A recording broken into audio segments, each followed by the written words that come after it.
Benvido, don Roberto, moitas gracias pola súa presencia, pola súa comparecencia. Temos, xa non lle vou dicir o dos tempos, porque despois do que leva escoitado, xa viu o funcionamento. Normalmente decimos sobre 20 minutos, pero xa ve que o anterior, a primeira intervención, foise bastante máis, e na última moito máis. Vostede vai a ter, xa viu que é un turno de preguntas dos portavoces, e despois ten vostede outro tempo, teóricamente 10-15 minutos para aclaracións, pero bueno, ten vostede a palabra cando queira. Boas tardes, señoras diputadas e diputados. Eu facerlles, en primeiro lugar, un doble agradecemento. Un agradecemento por ser benévolos ca fecha de comparecencia, que tiña dificultades de tipo familiar para poder asistir cando compareceron o resto de compañeiros representantes de sindicatos agrarios, e tamén a oportunidade que nos dan, nun momento especialmente crítico, facer algunhas reflexións do que ao mellor non nos pode solucionar a lei, pero que en moitos casos, cada vez que se fixeron reformas deste tipo de lei, si nos dificultaron ou nos axudaron a entorpecer a función real do medio rural. Eu non quero en primeiro lugar aclarar que estou seguro que me van a sobrar os 20 minutos e que vou facer media co anterior para non cansalos a ustedes. Primeiro, porque estamos xa, despois de escoitei, me parece, máis de 30 comparecencias de persoas expertas. Eu de urbanismo non só non sei, senón que ni siquiera a estas alturas xa quero aprender, pero sí trasladar algunhas reflexións que nese sentido eu creo que no momento no que ven esta lei poden ser tremendamente útiles. Creo que é importante resaltar que é certo o que sempre se repite, que temos máis da mitad dos núcleos de población de España, que no medio rural hoxe, dunha forma galopante, se está reducindo o número de persoas que viven, pero seguimos estando unha terceira parte dos ciudadanos galegos vivindo no rural, eso sí, xestionando casi o 85% do territorio. E vivir no rural, e vivir nun momento de crisis como actual, donde o desmantelamento dos servicios públicos é tan brutal, fan moitas veces casi heroico poder manter a actividade, vivir nesa zona rural, se a maiores lle poñemos os atrancos e as dificultades que desde o pasado da anterior lei se viñeron poñendo, pois resulta cando menos que é moi difícil. Temos unha economía tremendamente frágil, basada nunha banqueta de tres patas sobre algunha delas nas que non temos apenas capacidade de incidencia. Unha terceira parte dos ingresos destas persoas que viven no rural, que teñen unha renta media dun 15% inferior á renta media galega, está basada no que aportan as persoas maiores ou pensionistas que viven na unidade familiar. Outra terceira parte ben dada por empleos fora da explotación. Daí que a posibilidade de que sea posible traballar fora do aldea ou do pueblo rural ten que permitir que poda esa persona apostar por ter a súa residencia, ter a súa vivenda no medio rural, ainda que este traballando nese cabeceira de comarca, porque é un sustento, unha terceira parte das rentas que fan que moitas explotacións, se non houberan pechado, houberan deixado de ser viable. E a outra terceira parte provén dos ingresos agrarios. Estamos nun momento de cambio importante. O é o último ano da aplicación da política agraria no actual formato que conocemos, e que a partir do 2015 se van a producir fenómenos que non teñen que ver só co sector agrario ou rural en xeral, senón que van a afectar e verse afectados polo que se decida nestas leyes. Vai a desaparecer as cuotas de produción, polo tanto, nunha libertad de produción, a capacidade de ter posibilidades de incrementar o volumen de produción sin ter que facer inversións moi cuantiosas que as farían imposibles, vai a determinar que moitas das nosas explotacións lácteas podan continuar, e prácticamente a inmensa maioría solo tendrían capacidade de incrementar esa produción e ser viables económicamente si poden aproveitar e utilizar parte da infraestructura que neste momento teñen e teñen capacidade de poder facer modificacións e ampliacións que sean viables e reguladas pola lei. Eu creo que probablemente se algo teño que resaltar da anterior lei foi un acordo que se chegou a última hora, 5 minutos antes prácticamente de que pasara ao Parlamento, daquela disposición transitoria que permitiu non só regularizar as explotacións anteriores, senón permitir incluso que se puderan facer ampliacións ou modificacións de hasta un 50% sin ter que trasladar os estados ou as explotacións de sitio. Nese senso, eu creo que o que espera o medio rural desta lei é que axude a resolver parte destes problemas, pero sobre todo tamén que non entorpezca ou que poda servir de palanca para resolver un dos problemas básicos que ten o futuro do medio rural e o futuro das explotacións agrogandeiras, que é o problema da base territorial. Digo que a actual reforma da PAC do 15 ao 20 pon como elemento básico a terra.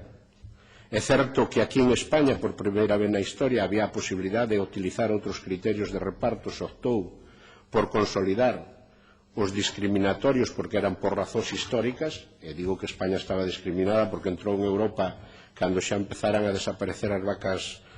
gordas e, polo tanto, tiñamos uns direitos históricos básicos, e no momento en que do 15 ao 20 as hectáreas por explotación van a ser determinantes, tamén é certo e se parece alumbrar que se non se fai ninguna reforma intermedia, a partir do 20 as axudas si van a ser prácticamente totalmente condicionadas ás hectáreas que teñamos por explotación. Por lo tanto, unha primeira razón para resolver un problema básico que temos de terra é unha parte importante das axudas que teñen as explotacións. Non olvidemos que da renta dun gandeiro de leite ou carne, máis da mitad da súa renta disponible provén das axudas comunitarias, por lo tanto, non é un tema menor. O segundo dos elementos, porque probablemente nesta liberalización e libre produción, a reducción de costes de produción vai vir inevitablemente ligado á xestión da terra. Galicia, incomprensiblemente, nos últimos anos veu perdendo superficie agraria útil. Apenas temos un 22% da terra que ten Galicia destinada á superficie agraria e temos entre 600.000 e 1 millón de hectáreas, entre comillas, abandonadas. Por lo tanto, como resolvemos ese problema e o instrumento que nos facilita esta lei vai nos permitir que moitas desas explotacións podan continuar, porque a única forma que van ter de posibilidades de reducir costes de produción vai ser nese incremento da base territorial. Nestas circunstancias, que espera o medio rural dunha lei do solo? Unha lei do solo é un plan de ordenación urbanístico, deben ser instrumentos que propicien e impulsen o desenvolvemento das zonas rurais. O que nunca pode suceder é que se convertan en elementos perniciosos que constriñan, limiten, entorpezcan ou impidan o desenvolvemento e a dinamización do rural e das actividades que desenvolven nel. O rural precisa dun traxe a medida para resolver os seus problemas e aproveitar as oportunidades que, por suposto, exceden do ámbito da mera ordenación territorial, pero, sin embargo, esta non é neutra na articulación do desenvolvemento do mesmo, porque a auténtica defensa do medio rural consiste en ofrecer a esta unha alternativa real de futuro que necesariamente pasa por outorgar ao suelo rústico un catálogo de usos que faga atractiva a súa protección, o seu cuidado, pero tamén o seu desenvolvemento. Por esta razón, a relación de usos e actividades que poderán levarse a cabo no solo rústico deben ter unha finalidade de favorecer a súa dinamización tanto social como económica. Digamos que se trata de conceder ao solo rústico unha serie de usos que, respetando a necesaria protección deste tipo de solo, permitan a súa posta en valor e fagan posible darlle un destino que axude tanto ao seu desenvolvemento sostible como á dinamización dos núcleos rurales, algo tan necesario nun contexto de crisis como estamos a vivir, pero tamén imprescindible para garantir un rural vivo e dinámico.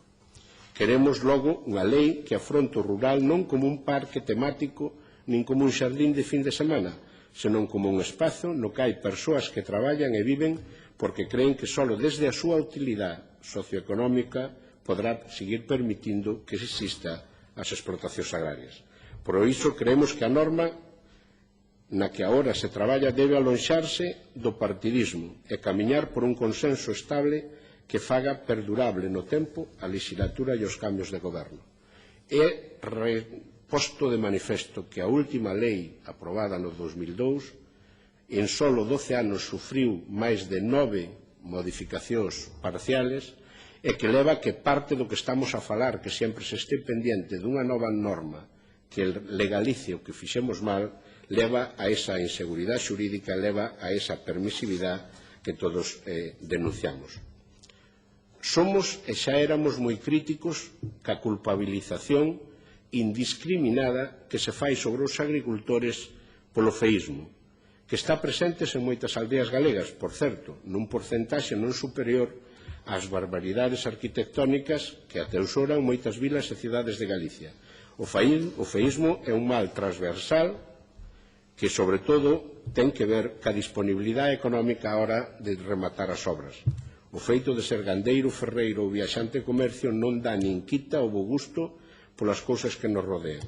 O feísmo ten unha parte obxectiva e unha parte subxectiva. A parte obxectiva ten moito que ver ca selección das materiais especialmente cos que quedan á vista e configuran gran parte da estética das edificacións, con independencia do seu deseño. Igualmente co feito de non acabarse as edificacións antes da súa entrada en servicio. A parte subxectiva xa ten que ver fundamentalmente co diseño das edificacións e cos criterios estéticos, onde é moi complicado querer sequera pretender legislar. Por lo tanto, non acabamos de entender a presencia de regulación nestes aspectos que pouco aportan á viabilidade desas explotacións e si crean fenómenos tremendamente caros. É máis fácil avanzar sobre os bons exemplos os que a xente reconoce ao que se achega voluntariamente que sobre unha legislación que pretende legislar sobre gustos ou preferencias estéticas. Hoxe temos diante un borrador no que, como dicía, están presentes moitas daquelas alegacións que fomos presentando ao longo das distintas modificacións da lei. E iso en aras de ser coherente cando pedíamos que fora unha lei de consenso, que tuvera pretensión de duración no tempo, que pretendera crear seguridade, en aras a iso me leva a trasladar algo que pudera parecer sorprendente. Desde Unións Agrarias nos sentimos moi reconocidos nos 8 aspectos básicos que tratamos de modificar na legislación anterior e que a grandes rasgos se contemplan nesta. Estamos de acordo tamén en que se fixe a idea dun solo rústico único que sexa o elemento de produción e que integre o solo rústico de protección agropecuaria e o solo rústico de protección forestal, deixando que sean instrumentos posteriores á lei os que fixen onde se planta e onde se cultiva. Neste punto debemos introducir unha reflexión que non é exenta e que non deixa de ser conflictiva, inda que probablemente, tendo en conta que, como representante dunha organización de agricultores e gandeiros, si nos parece que debe primar a viabilidade das explotacións, daí que, sendo conscientes deso, creemos que debemos proceder á modificación da clasificación do solo rústico no medio rural na reforma desta lei, sen ter analizado polo miúdo as súas consecuencias e impacto na situación de equilibrio precario actual entre usos agrarios e forestales do solo rural, xa que en moitas zonas de Galicia é fundamental para o futuro da agricultura e a ganadería garantir a continuidade do uso agrario das parcelas e solos de clara vocación agraria que non deben transformarse en forestais. En concreto, deixaría sin efectos moitas das medidas que contén a recentemente aprobada Lei de Montes de Galicia, que basea a regulación dos cambios de uso do solo agrario a forestal e de forestal a agrario, apoiándose basicamente nas clasificacións do solo que establecen os pexós municipais. É, por tanto, exixible que a derogación da distinción entre ambos usos da lei do solo veña acompañada en paralelo dun novo marco normativo de ámbito sectorial que mellore a situación presente e garante a xentada convivencia da actividade agraria e forestal no rural galego de xeito armonioso e complementario dentro do planteamento de ordenación do territorio que teñen en conta as realidades e os desafíos do noso campo. Por elo, a Xunta de Galicia debía explicar que medidas de legislación sectorial ten pensado poñer en marcha para trocar este marco de regulación de usos agrarios e forestales que desaparecen neste planteamento de lei. Para acadar esa regulación sectorial, nós estamos dispostos a colaborar, creemos que é un punto importantísimo cara a ese futuro e esa incorporación de hectáreas das que estábamos falando e que de algún xeito dela van a depender a viabilidade de moitas explotacións no futuro. Defendíamos antes e seguimos a defender que as construcións relacionadas ca actividade agrogandeira teñen que ter licencia directa do Concello sin intervención da Administración autonómica, pero previa unificación da doutrina dos distintos técnicos municipales para evitar prohibir nun Concello o que se permite no lado. Pero isto non quita que rexeitemos de forma contundente, non compartimos, porén, que as actividades extractivas e miñeiras teñan a mesma consideración das gandeiras, xa que o seu impacto nada ten que ver co dunha granxa de leite ou de carne. Pois o feito de que as construcións ligadas á actividade no sector da agricultura, ganadería ou forestal se podan construir con licencia directa municipal en solo rústico é unha simplificación administrativa que permite gañar en axilidade sin perder rigor administrativo. Pola contra, pensamos que non se debe descender a outras actividades como cementerios, pirotécnicas, depuradoras, vertedoiros, que deberían contar cunha maior tutela autonómica dada a naturaleza destas actividades e o mesmo impacto sobre a calidade dos solos e as súas posibilidades de aproveitamentos futuros na agricultura, na ganadería ou na produción forestal. Parécenos tamén positiva a medida de baixar a dimensión da parcela mínima para autorizar a construción de naves e vivendas en solo rústico, xa que resolve moitos problemas actuales vinculados a non disponibilidade de superficie suficiente sin por elo desprotexer o solo da naturaleza rústica.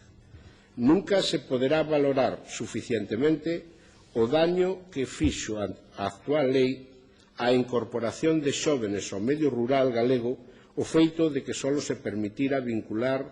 a unha explotación unha única vivenda, de xeito de que moitos dos cotitulares quedaron sin posibilidade de poder vivir no mesmo sitio onde tiñan a explotación ou moitos xóvenes que se casaban e se incorporaban á explotación tuveron que alonxarse da propia explotación e ir vivir ao centro de comarca porque a única opción que se lles permitía era vivir comúnmente na única casa co resto da familia. A disposición que impide a segregación de parcelas agrarias por debaixo da dimensión da unidade mínima de cultivo é unha medida positiva que vai na liña de paliar a tendencia ao minifundismo e á microparcelación da propiedade agraria e que é unha prioridade para acadar un rural viable e sustentable de cara ao inmediato futuro. Non obstante, si caben algunhas reflexións. A Lei de Montes de Galicia contén medidas contra a segregación da propiedade forestal de forma que non se autorizan en parcelas menores a 30 hectáreas. O proxecto de lei Metaga protexe as fincas agrarias concentradas que non se poden segregar salvo as excepcións xustificadas e taxadas na propia lei. Terceiro, esta disposición ven a protexer a segregación a parcelas agrarias non concentradas, pero dado que as unidades mínimas de cultivo según as zonas de Galicia solen oscilar entre 0,4 e 0,2 hectáreas e foron definidas fai máis de 50 anos con realidades do campo moi diferentes á do actual, pode ser o momento de plantexarse subir esa unidade mínima de dimensión ou coller na aplicación da lei un múltiplo da mesma. Nas condicións actuales de produción, onde a mecanización é un factor fundamental, parcelas de 0,4 hectáreas están fora da realidade productiva e teñen unhas dimensións claramente insuficientes. Como vimos dicindo deste borrador, non nos desagrada a música, pero non esquecemos que lle quedan acordes por encaixar, como, por exemplo, o da altura máxima de edificación en solo de protección, así como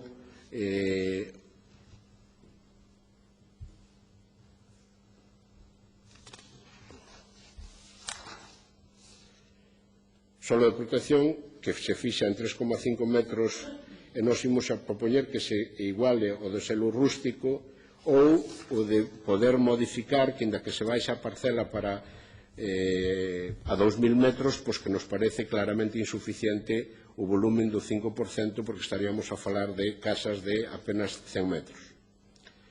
Xa, para ir rematando, quero trasladarlles unha reflexión xeral sobre a formulación e a aplicación da lei que agora nos ocupa. A primeira sería que esperamos que sexa a lei definitiva e non un intento máis que non chegue a ter nin regulamento hasta que un día un novo conselleiro volva a comenzar a redacción dunha nova, porque non se fixo nin siquiera nin plan básico nin plan xeral. Antes falaban na primeira parte da intervención que apenas temos 72 plans xerales neste momento. A segunda cuestión está referida ao réximen transitorio e, en concreto, aos mecanismos que se teñan que habilitar nos concellos hasta que estes dispoñan do plan básico ou do plan xeral. Estes instrumentos teñen que arbitrar solucións que delimiten os solos de núcleo rural, tradicional ou común, e permitan os usos constructivos. En terceiro lugar, queremos pôr de manifesto que o voluntarismo deste proxecto pode quedar anulado na redacción dos plans básicos ou xeral por parte dos concellos se non se propoñen máis restriccións que as previstas na lei. Para evitar que estas desigualdades teñan lugar e se forza a filosofía da norma, creemos imprescindible que se deseñen mecanismos de salvagarda que protexan o equilibrio da norma. Como cuarta, se queren como conclusión, vemos imprescindibles para que o rural se manteña vivo e forte, pasa por ter unha actividade económica e neste senso creemos que as actividades relacionadas cas enerxías renovables, sobre todo aproveitamentos de tellados de instalacións agrarias, deben figurar explícitamente como unha das actividades posibles tamén nos núcleos rurales, tendo en conta, ademais, que non producen contaminación e co impacto visual en determinadas condicións é prácticamente nulo.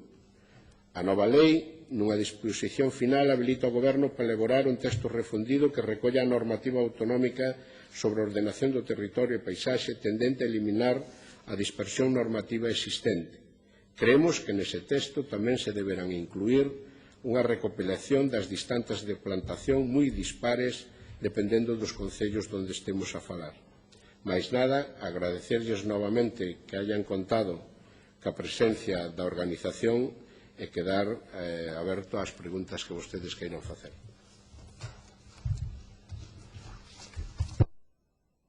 Moitas grazas, don Roberto, pola súa intervención, pola súa concreción nas aportacións.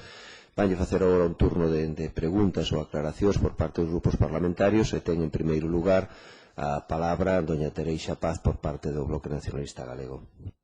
Grazas, señor presidente. Quixera dar a benvida ao señor Roberto García e a Unións Agrarias pola súa comparecencia nesta comisión que, desde logo, desde o primeiro momento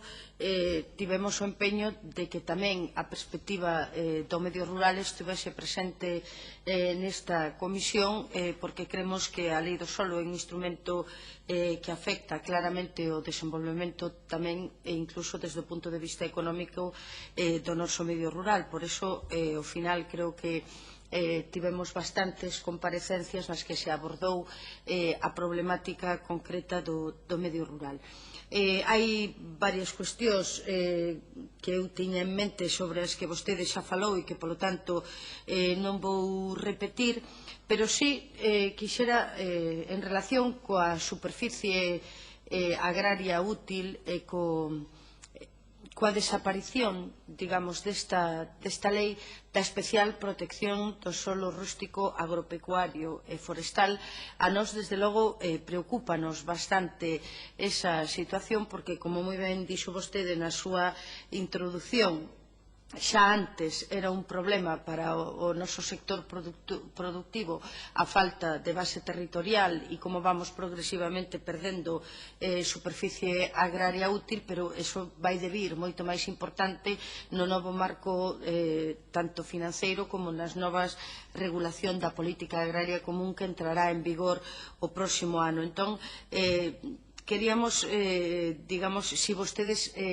tamén creen que sería necesario que aquela superficie de verdadeira aptitude e vocación agrícola tuvera algún tipo de protección especial nesta lei. E tamén nos gustaría saber se vostedes tamén creen que debería diferenciarse a agropecuaria da forestal para evitar ese proceso de forestación que se estivo producindo neste país e que desgraciadamente foi en detrimento precisamente de terras que podían ser altamente productivas e que poderían estar incorporadas á superficie, perdón, ás explotacións agrarias. Despois, unha reflexión acerca dunha afirmación que vostede fixo e que nós compartimos, de que o rural non pode ser un parque temático nin unha reserva etnolóxica ás que veñen a visitarnos para ver que chosquiños eran os galegos que vivían no medio rural, non? Sino que desde toda a normativa sectorial e tamén desde esta o que debemos promover é que no medio rural haxa dinamismo económico. E a nos parecenos que esta lei ten algúns elementos que parece que van máis cara ao parque temático e menos cara a promover e facilitar que haxa actividade económica no medio rural. E aí gustaríame centrarme en dous aspectos. Primeiro, na consideración que fai a lei dos núcleos rurais. Primeiro, como se todos os núcleos rurais fosen homoxéneos, entón ten o mesmo tratamento un núcleo rural da Fonsagrada, donde afortunadamente ainda queda algo de actividade gandeira, que un núcleo rural do Concello de Santiago de Compostela ou do de Barbadás, no que vivo eu, no que efectivamente vivimos xente que somos dali porque somos dali, pero fundamentalmente neorrurais, que poderíamos definir, e desde logo ninguén xa vivimos ali do sector primario. Entón, se non considera que debería establecerse algún tipo de diferenciación para facilitar que naqueles núcleos rurais ubicados en lugares onde a actividade agraria sigue sendo ou sigue existindo, que teñan un tratamento diferente que non exclúa esa actividade do propio núcleo rural, porque a nós desde logo parecenos que é un pouco pintoresco que nos núcleos rurais, por exemplo, non se poidan facer, o sea, con carácter xeral, aperturas de pistas nin ampliación das pistas xa existentes, porque desde logo iso é abocar a botar a xente directamente dos núcleos rurais, tanto a xente que vive ali e xa moito máis a xente que pretende ter ali unha actividade productiva, non? Ou, por exemplo, que se impida no suelo de núcleo rural novas instalacións de produción gandeira. Non é esa unha das utilidades que queremos que teña o rural, que haxa novas ou que se adecúen as existentes, que se melloren, ou, por exemplo, as dificultades que se establecen tamén para a instalación de industrias, por chamarlle de alguna forma, de primeira transformación do que se produce naqueles lugares. Ou, por exemplo, esa consideración de que a actividade gandeira como cheira ten que estar moi lonxe de onde habitan as persoas, e hai seguramente, vostede o sabe mellor que a min, seguro que centos de aldeas no noso país no que esa línea dos 500 metros que ten que estar afastada unha explotación das casas, levos ao medio do monte comunal no mellor dos casos, co cal inviabiliza na práctica que se poida, digamos, promover unha política de desenvolvemento no rural. E quería, non vou poñer máis exemplos, tampouco quero alargarme máis, se vostedes teñen algunha proposta a ese respecto e se lles parece que en todo caso debería apreciarse na lei a singularidade dos núcleos rurais en función de que sigan tendo posibilidades de que ali a xente que viva do seu traballo na terra. Finalmente, tamén quixéramos, sabemos ou temos detectado, e seguro que vostede moitísimo máis a través dos seus afiliados e de persoas que intentan promover proxectos no medio rural, que moitas veces se teñen incluso chegado a perder subvencións tanto de plans de mellora, incluso seguro que tamén de incorporación de novos activos, xa por non falar de proxectos financiados a través dos GDRs con fondos líder, por non ter chegado a tempo todas as múltiples licencias de todo tipo que se precisan xustificar para ter dereito a cobrar esa subvención. Pois gustaríanos saber se vostedes, aparte de ter detectado eso, teñen algunha proposta que puidéramos recoller no informe que fagamos nesta comisión a respecto da lei do solo para mellorar eso e que, en todo caso, eso nunca poida ser un impedimento para que quen ten unha iniciativa acabe perdendo a posibilidade de cofinanciamento desa iniciativa. E non lle fago máis preguntas porque o resto dos compañeiros tamén lles van facer para que lle dé tempo de poder facer as súas reflexións na última quenda, dándolle xa as gracias de antemán. Gracias, dona Paz. Ten agora o turno de palabra por parte da Alternativa Galega de Esquerdas, don Ramón Vázquez. Moitas gracias de novo, señor presidente. Dar a benvida, como non pode ser de outra maneira, o comparecente, o señor Roberto García, e agradecemos especialmente a visión que ademais ten dende o punto de vista dun representante dos traballadores do agro, non? Coincidimos nunha cuestión, creo que é central no seu análise, que é un marco de importantísimo retroceso do que é o espacio agrario nos últimos tempos, non? É dicir, do 1.600.000 hectáreas que había dedicadas ao agro no ano 1960, vostede falou dun 22% aproximadamente na actualidade, aproximadamente unhas 650.000 hoxe en día, non? Un importantísimo número, ademais, de hectáreas abandonadas. Incluso, se falamos do que é xa as hectáreas dedicadas ao monte, a pesar de que houve un aumento, sí, do que é a dedicación, o que é a produción silvícola, moi pouco delo ten un tratamento realmente ordenado. Fálase de alrededor de 200.000 hectáreas que teñen un tratamento e unha produción silvícola realmente ordenada. Por lo tanto, hai un mal aproveitamento da terra, e ese mal aproveitamento da terra conleva, ademais, que importantes contradicións, a pesar de que en principio Galicia deberá ser unha potencia en produción agrícola, sin embargo importamos moitos máis bens dos que producimos. Un exemplo moi claro é, por exemplo, o forraxe para o gando, que implica importantes gastos e ademais un encarecemento da materia prima. Entonces a pregunta vai nese sentido: como cree que unha lei do solo debera de actuar na dirección exactamente contraria, é dicir, favorecer un mellor aproveitamento do terreo, da terra, do territorio, e, ademais, pois, previr ese fenómeno o que asistimos, que é ese abandono do campo. Nos creemos nese sentido que o proxecto de lei, dende o noso punto de vista, non vai nese sentido, non resolve esos problemas, máis ben vai no sentido contrario, e nos parece, vostede aludiu a esa cuestión, de que se confunde hasta certo punto o que é unha planificación do territorio, unha ordenación do territorio, unha planificación urbanística. Unha cuestión que son diferentes e, neste sentido, decir claramente que Galicia adolece dunha necesidade importante de planificación e ordenación do territorio. E, nese sentido, a nós nos preocupa especialmente certos aspectos deste proxecto de lei. Aspectos que dan unha visión, nos parece, dun enfoque máis especulativo e urbanístico do solo rural, a pesar de que vostede salientou como un elemento positivo o feito de que se reduzca o número de metros exixibles nunha parcela rústica para que sexa urbanizable, 2.000 metros cuadrados,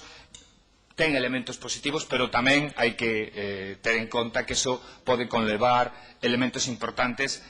dependendo das zonas de especulación, de aumento da especulación, e, polo tanto, de ir en conta dos aproveitamentos agrogandeiros do que é a terra no medio rural. Pero non é solamente ese elemento que podería asumirse en algunhas cuestións, é a facilidade que se dá para a segregación dos solos rústicos, a eliminación da protección especial do solo rústico en unha parte importante de aspectos, non? Son moitas esas cuestións, non se analizaron, creo, suficientemente, e me gustaría que nos dera a súa opinión a ese respecto, non? E despois coincidimos, o dixo a anterior voceira, o dixo vostede claramente, en unha visión, se refería vostede de parque temático, eu aludí ao principio a certa incapacidade dun proxecto de lei que debera ser ambicioso nun contexto como que vostede definiu tan crucial, tan importante, de incluir elementos que potencien o medio rural, un sector, o agrogandeiro, estratégico, que debera ser estratégico para Galicia, e, polo tanto, a mí me gustaría que nos comentara que aspectos clave bota en falta no proxecto de lei desde o punto de vista do sector o que representa e que non están, que están ausentes no seu análise. E nada máis, moitas gracias, insistir no agradecemento polas súas aportacións. Moitas grazas, don Ramón. Ten agora o turno de palabra por parte do Grupo Parlamentar dos Socialistas de Galicia, don José Antonio Sánchez Bugallo. Moitas grazas, señor presidente. Tamén unirme ás palabras de benvida a don Roberto García. Nos trae vostede aquí un tema que é un dos elementos centrales do debate que estamos mantendo xa desde hai 2 meses con relación a este borrador de lei. De feito, é vostede o sétimo comparecente que centra a súa intervención no tema rural, prácticamente como elemento central desa intervención. De 31, con vostede me parece que son 31 os comparecentes que xa levamos escoitado nesta comisión. Das cousas que vostede acaba de plantexar aquí, hai algunhas que desde o punto de vista do noso grupo parlamentario están claras, hai outras que nos suscitan moitas dúbidas. Seguramente, no seu caso, teremos ocasión de volverlo a discutir máis polo miúdo antes de fixar unha posición definitiva por parte do Grupo Parlamentario Socialista, porque, sen lugar a dúbidas, todo o que afecta o mundo rural é troncal para nós e a opinión que exprese Unións Agrarias é cualitativamente para nós me atreveré a decir incluso casi determinante, e polo tanto teremos a necesidade de volver e de profundizar en este debate. Pero de algunas das cousas que vostede acaba de suscitar hoxe, hai temas que me parecen absolutamente claves, que ademais non é vostede o primeiro que o suscita aquí, pero non todos o vían da mesma maneira. Falou vostede de un rural, decía vostede que ten 3 patas, e é así, tamén o dixemos en outras, hai unha pata, incluso que probablemente sea máis dun tercio desde o punto de vista da renta do mundo rural, que son as pensións da Seguridade Social. É dicir, hoxe vivimos en un mundo rural do que vive casi 1 millón de personas, pero cantas delas viven directamente da actividade agraria? Pois posiblemente unha minoría, non a maioría dese millón de personas. Esa é unha realidade coa que temos que convivir. Fala vostede do tema da base territorial, que sinceramente é un tema que en todas as intervencións sobre o mundo rural que houve aquí é un tema que estamos suscitando continuamente, porque todos temos claro, e eu vivín e tuve a ocasión de escoitarle a vostede precisamente durante os conflitos do leite pasados, que unha gran parte do problema que teñamos nós en Galicia era que as nosas explotacións agrarias e leiteiras non teñen a superficie mínima necesaria e, polo tanto, ese gando se ten que alimentar fundamentalmente de pienso. E, evidentemente, isto provoca unha enorme dependencia, fai que os altibaixos do mercado afecten gravísimamente a viabilidade desas explotacións e xenera graves problemas de viabilidade para o futuro, agravadas polo que lle acabo de oír a vostede, que esa parte reconozo que non o sabía, que a previsión do futuro é que gran parte das subvencións da política agraria común estén vinculadas justamente á existencia desa masa crítica desa base. Claro, desde ese punto de vista, eu teño que decirle que propostas que se fan en esta modificación da lei as vemos con gran preocupación. A desaparición desa categoría de solo rústico de reserva agropecuaria moito nos tememos que non vai facilitar a adquisición desa base territorial mínima por parte desas explotacións agrarias. Ao revés, moito nos queremos que vai a xenerar unha afición especulativa de que a xente di, como isto sirve para tanto, ao final o millón non sirve para nada e está aí morto da risa como temos unha gran parte do noso territorio, pero nada impide que a xente na súa cabeza faga cábalas e iso dá lugar a que un suelo para uso agrario que tería un precio de 0,60 ou 0,90 céntimos por metro cuadrado, pois habrá quen diga, no, que isto por menos de 60 euros non o vendo, porque aquí se pode edificar, e se se pode edificar, isto como solar, vai ter a saber o que vale, e eso o inviabiliza como explotación agraria. Incluso a reducción da parcela mínima edificable de 4.000 a 2.000 metros pode volver na mesma dirección. Falou o comparecente anterior a vostede dunha etapa que xa creíamos felizmente superada, que foi a etapa da lasga anterior, da lei de adaptación do solo Galicia, con parcela mínima de 2.000 metros e o trámite de excepción que eu teño comentado en esta comisión, e é rigurosamente certo, e eu volvo a repetir, que entre o ano 1990 e o ano 2002 en Santiago se deron 2.000 licencias para a edificación de 2.000 vivendas acolléndose o trámite de excepción. E desas 2.000 licencias, cantas están vinculadas á actividade agraria? Eu non creo que máis de dúas. As outras 1998 foi un puro fraude e foi unha coladera. A lei do solo de 2002 puxo fin a esa coladera, que para os concellos era un problema, porque esas vivendas a continuación se queixaban de que iban as vacas polo camiño e que cheiraban mal, se queixaban de que non tiñan veído as rúas, de que non tiñan servicios urbanos, e eu tuve en programas de radio de discutir con unha señora que se foi facer o seu chale Arins e se queixaba das vacas do vecino, e dicía, oiga, señora, Arins, animal de compañía, vaca, é normal que narices ven vostede a queixarse, ou de explotacións agrarias, que hasta me parece que un caso conoce vostede nunha parroquia que é Cesar, que o único veciño do lugar que teña unha explotación agraria lle clausuran a explotación agraria porque lle cheira os veciños do lado que casualmente traballan no aeroporto e son funcionarios públicos e lle molestaba o cheiro das vacas. Dice, pois é casualidade que haya que fastidiar ao único que ten unha explotación agraria porque lle molesta aos demais. Aquí temos un problema e eu creo que todos somos conscientes de que temos ese problema. Todos queremos facilitar o asentamento de población no rural vinculado á actividade agraria, pero queremos evitar esa perversión do rural que ademais ao final se volve en contra do mundo rural. Falaba vostede e decía ben que a protección que establece a lei de montes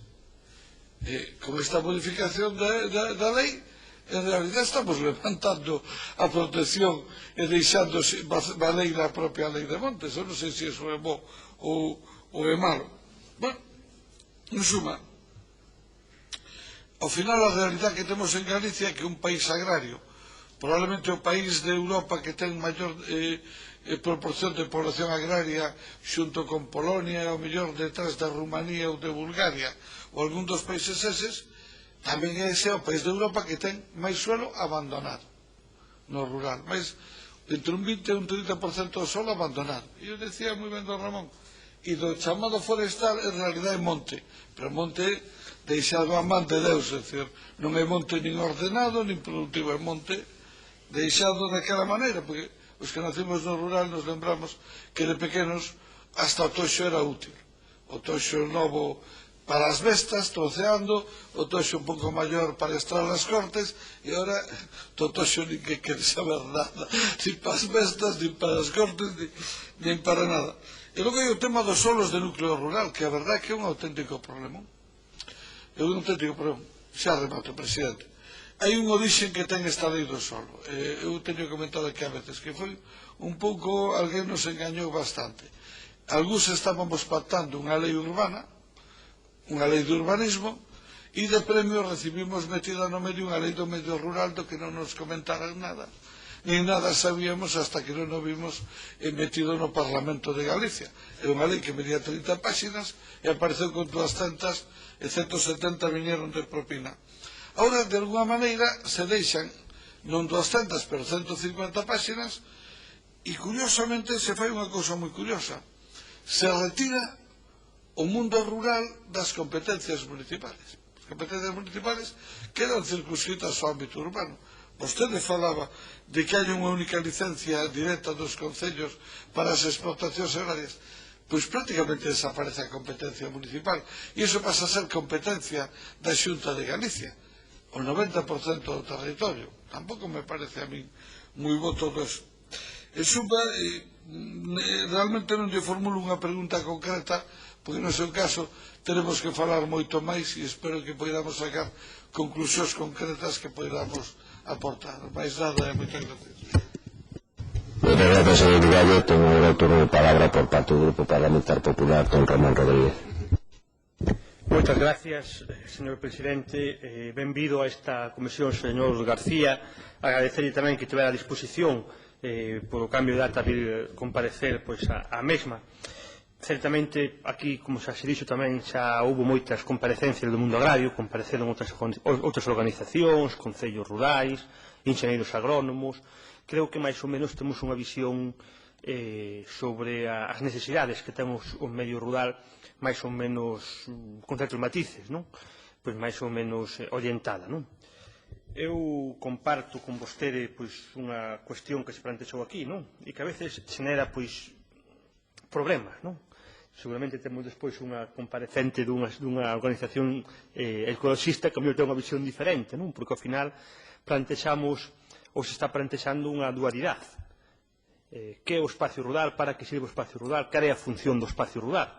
Non é ningunha gran fábrica de produtos agrarios, que é unha función, pero que hai que regular, nin tampouco é un gran xardín urbano, que tamén é unha función, porque hai uns valores ecolóxicos, ambientales, que tamén hai que ter. Non? Creo que seguramente no equilibrio destas dúas cuestións pois é o que debe ser. É un pouco buscar pois, o punto de encontro entre ambas funcións que, querámoslo ou non, o noso espacio rural, que as tendencias demográficas, territoriales, etc., é o que vamos abocados, non, en certa medida. Non? Tamén celebro pois, que haya posto de referencia ou significado a cuestión do feísmo. Creo que se lle fixo un fraco favor a Galicia rural, asociado ao feísmo rural. Eu, persoalmente, que coñezco o rural e o urbano de Galicia, pois creo que os maiores feísmos, desde o punto de vista estético, non están no medio rural. Podemos coller unha cuestión concreta, pois algunha cuestión específica, moi local, moi concreta, pero as nosas paisaxes, onde están máis prexudicadas, por decirlo de un xeito máis claro, non está no medio rural. A entrada de calquer gran cidade, entremos en Vigo, entremos en Coruña ou entremos en Santiago, da miña perspectiva paisaxística, que é particular, obviamente, podemos que os grandes impactos visuais paisaxísticos non están no medio rural e quizás esa idea de que se acuñou e que certamente pois, tuvo suceso e xenerou pois, unha escuela desde o punto de vista digamos, do pensamento de moitas persoas, pois asociou o mundo rural ao feísmo e creo que non é así ni moito menos. Non? Moitas das cuestións que vostede dixo aquí xa foron plantexadas noutros debates, eu non vou a profundizar porque tampouco ten moito máis sentido que estemos repetindo a vostede as preguntas que lle repetimos pois aos jóvenes agricultores, a unións agrarias, perdón, ao sindicato obrero galego, aos enxeñeiros agrónomos, a representantes do mundo rural, a alcaldes rurales. Creo que hai cuestións que seguramente poden ser de matiz, poden ser de buscar proximidade, de axustar cuestións, pero nas grandes liñas maestras creo que todos podemos máis ou menos significarnos sobre o que debe ser o espacio rural. Dicía o anterior ponente que vostede escoitou pois que o que se debe ter é un espacio rural que permita, que posibilite que haya actividade económica e que esa actividade económica posibilite compaxinar, digamos, novas construcións, vivendas, se é necesario, vencelladas, obviamente, vencelladas á explotación racional dos recursos do territorio, pero buscar, digamos, ese equilibrio, buscar esa sostenibilidade entre o que se debe facer, entre a protección dos valores singulares que ten o medio rural, paisajísticos, ambientales, pero tamén o uso dese medio rural, porque, dende logo, o espacio rural non pode ser un espacio meramente contemplativo, no cual, pois, entremos quasi en situacións de unha visión pois, estática e estética que obviamente aos que viven e sobre todo aos que traballan no medio rural pois lle prexudica de xeito notable, non? Co cual eu non vou a formular ninguna pregunta en concreto, aparte creo que xa a estas alturas tanto da tarde como da comisión creo que é un fixo un moi bo aporte, pedirlle se ten o texto pois que yo poida facilitar á presidencia para que non o poida repartir aos grupos, creo que nos pode ser de utilidade para posteriormente traballar sobre él, aunque ainda eu tomei unhas notas xa, bueno, a práctica de tomar apuntes pois xa vai sendo un pouco máis lenta que no pasado, pero seguramente pois no texto nos permitirá un traballo pois máis sosegado e nada máis, agradecerlle a súa presenza e darlle de novo as gracias. Moitas grazas, don Román. Don Roberto, ten vostede a palabra para contestar a todas aquelas respostas que seguro que ten para todas as preguntas que lle formularon. Ten vostede a palabra. Empezando polo final, agradecerlle a don Román, como veciño ali de Rodeiro, que fora xeneroso no tempo agora de non facerme preguntas porque previamente habíalle confesado de forma cómplice que o retrasársenos a tarde temos agora que salir inmediatamente, pois está convocado en toda Galicia ahora ás 8 da tarde unha manifestación da Alianza onde de algún xeito do que estamos planteando é que os recortes en xeral son malos para os ciudadanos, pero cando os recortes se fan sobre as rentas máis débiles que máis dependemos do público, pois convirten que o que falábamos de vivir no rural é algo máis casi que unha vocación ou un traballo. En ese sentido, tamén enlazar co que vostede dicía, probablemente haxa contradicións ou puntos de vista pois entre posicións máis ecoloxistas con independencia de que a maior contribución á xestión do territorio e ao medio ambiente faise naqueles ayuntamentos e naqueles povos que hai agricultores e gandeiros, donde desaparece a actividade agraria ou gandeira, porque non ten relevo xeneracional, porque non é viable económicamente,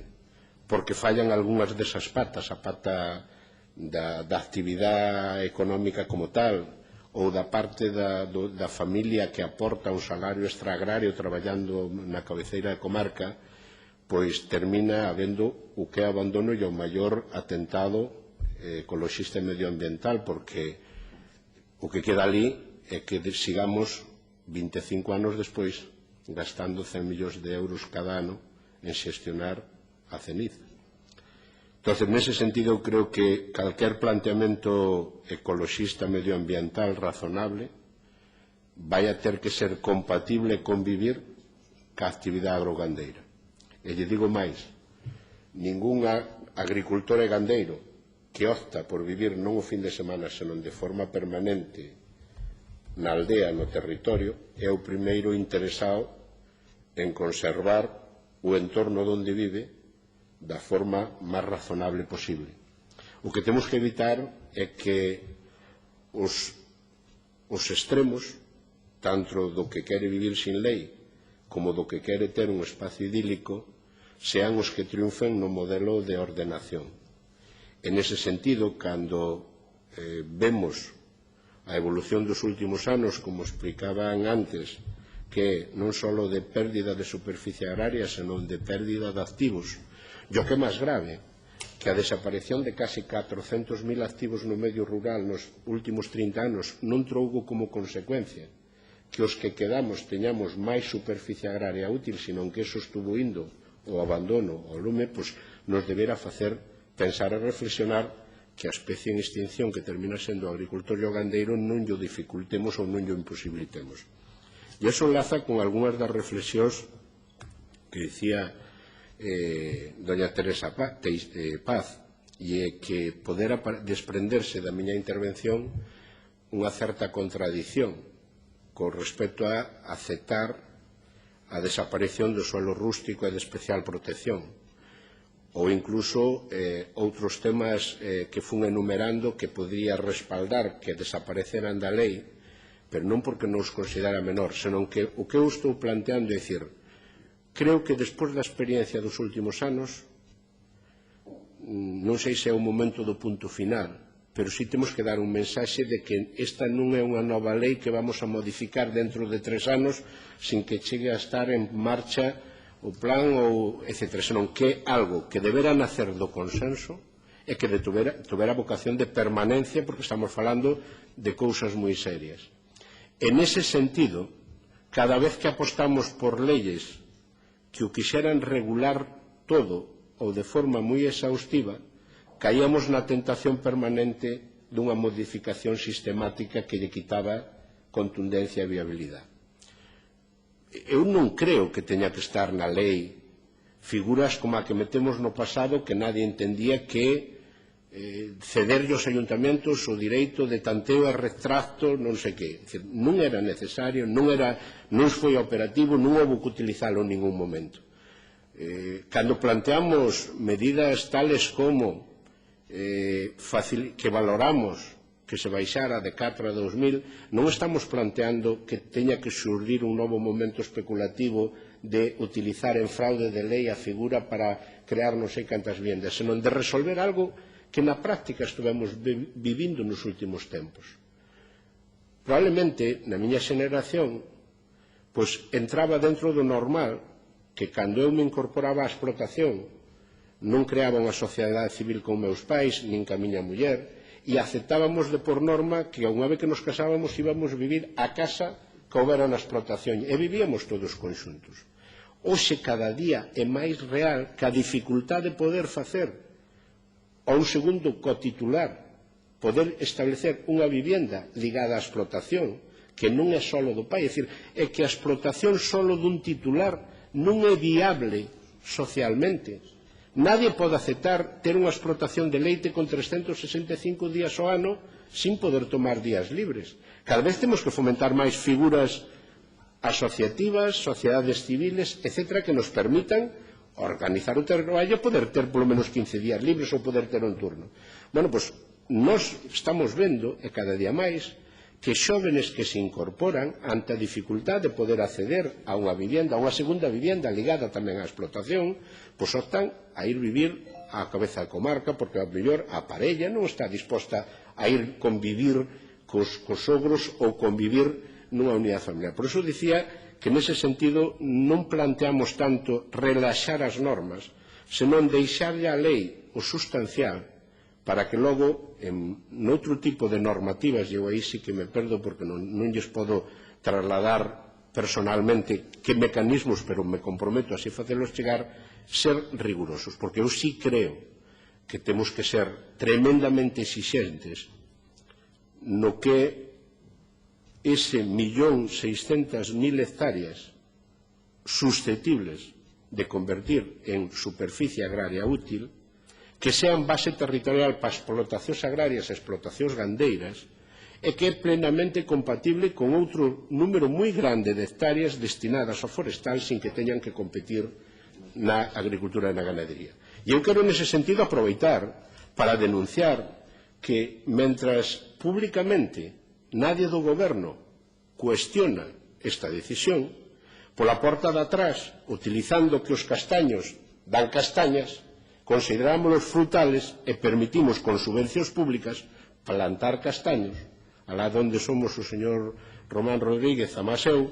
en pradeiras ou en fincas aptas para a ganadería. Nunha zona onde a vocación fundamental é o do leite e o da carne. E non digo eu que non haxa que subvencionar a plantación de castaños e o aproveitamento de castañas, pero siga habendo superficie non nunha zona onde os gandeiros de leite que queren baixar unha carga gandeira brutal por hectárea teñen que estar acudindo a alquilar terras a uns precios desorbitados porque non existe esa base territorial. Por tanto, non vexa en min contradición, probablemente o expresei mal, senón que comparto que todo o que blindemos na ordenación dos usos e, sobre todo, en impedir esos cambios de usos, pois sempre terá un aliado. Outra cousa é que eu tiña dúdas pola experiencia pasada de que a mellor ferramenta sea a lei. En ese sentido, non só non comparto con vostedes, senón que resulta que, cando menos, é difícil neste país na dinámica de certa complacencia na que nos instalamos todos a analizar con un certo rigor e prudencia, como dixo, agora que non están aquí os medios de comunicación e podemos contar verdades, resulta cando menos sorprendente que estemos dicindo que vamos a facilitar con unha nova lei que entra no Parlamento a licencia directa de que un agricultor ou un gandeiro para facer unha modificación non teña que perderse na burocracia indeterminada, e falemos incluso de simplificala, e acabemos de aprobar hai 2 meses na lei de emprendedores unha normativa que impide que un gandeiro poda ir, como iba hasta ahora, a un ayuntamento a solicitar a licencia para facer un establo, porque lle exigen que cando vai a solicitar eso leve previamente resolto a licencia de patrimonio, a licencia de cultural e tal. Ao final, eu sei que isto non se fai para entorpecer a burocracia. Isto faise con algo todavía peor, que como hai tantas solicitudes de planes de mellora e de incorporación de xóvenes e non se quere cofinanciar o que ven de Bruselas, que se manda Mitra, establecemos uns mecanismos administrativos que é imposible de justificar. O día 22 abren o plazo día 1, o 22 termina o plazo para solicitar. Solo en órdenes este ano solicitáronse máis planes de mellora nas explotacións de leite que en toda a provincia de Coruña. Como non hai presupuesto, témolo moi fácil. Como eu lle exijo que usted, cando lle aprobo o plan, ten que ter a licencia e usted non deu xuntado todos os papeles, non é que eu non lle aprobo o plan, é que usted non deu coberto todos os papeles. Por lo tanto, é dicir, moitas veces engañámonos a nós mesmos porque fórmulas para poderlo facer hainas e o que hai é un contrasentido entre o que facemos por un lado e o que teóricamente queremos decir que a lei que é de facilitarlle aos emprendedores.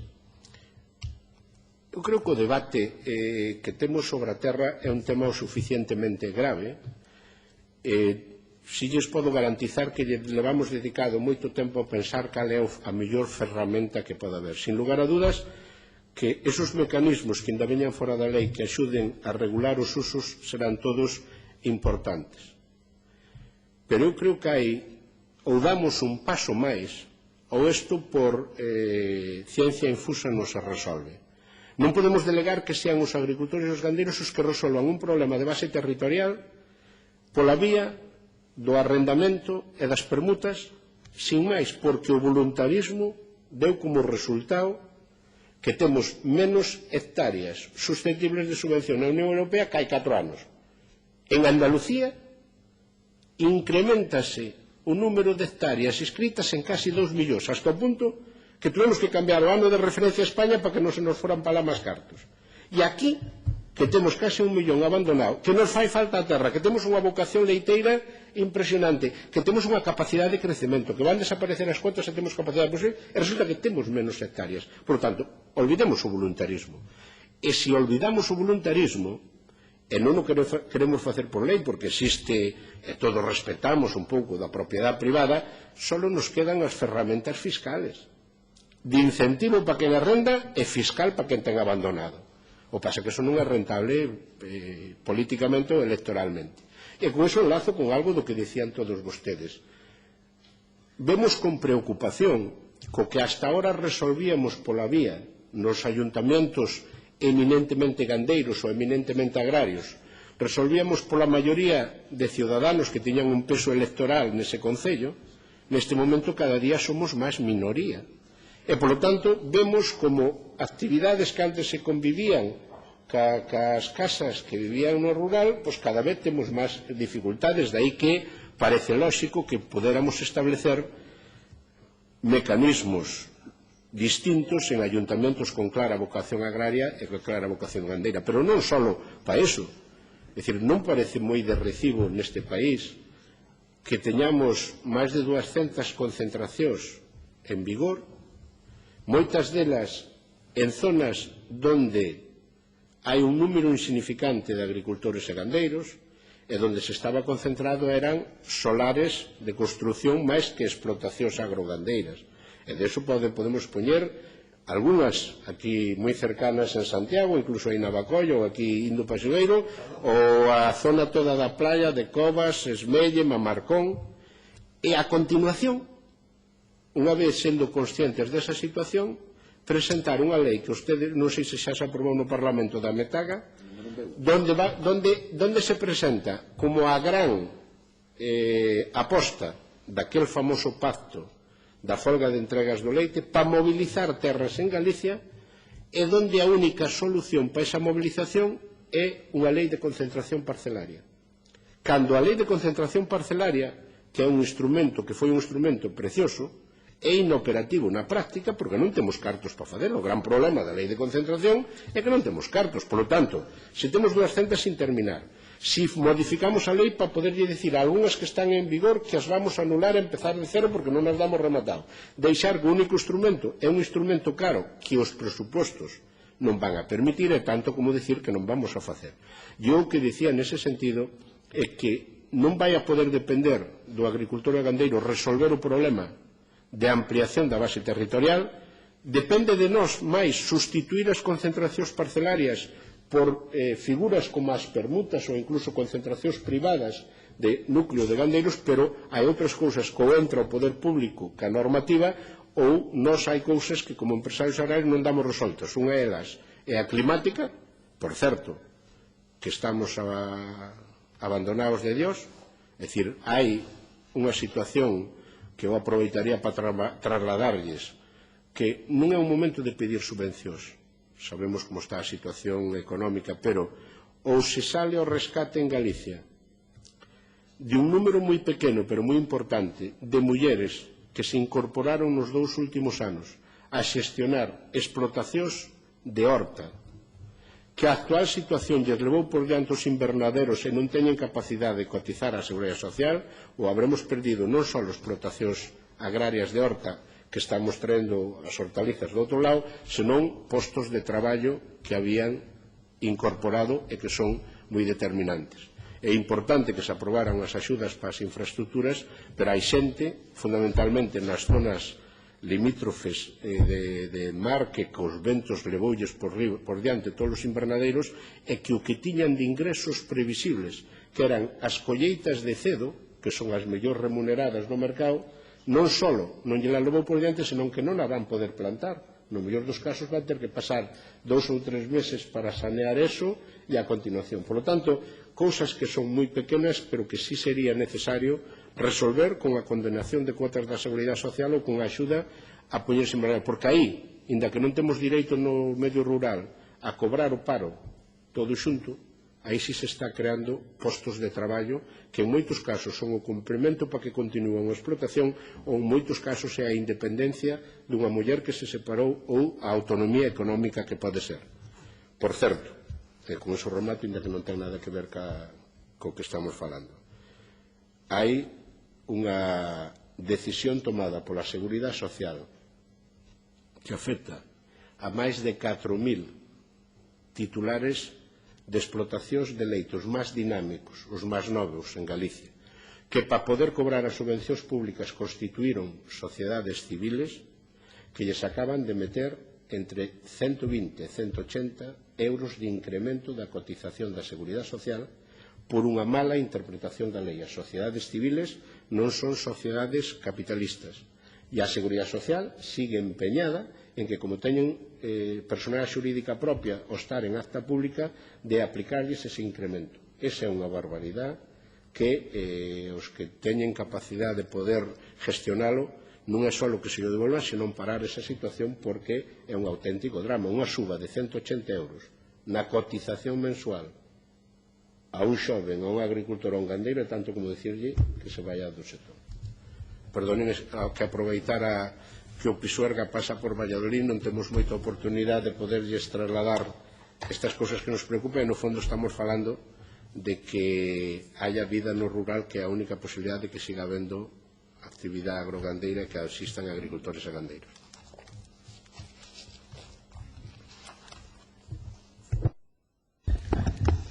Moitas grazas, don Roberto, polas súas explicacións e pola súa exposición. Foi todo un honor telo con nosotros. De verdade, moitísimas gracias polas súas aportacións. Un receso de medio minuto, se pode ser mellor que un minuto. Chamamos a seguinte comparecente para despedir a don Roberto.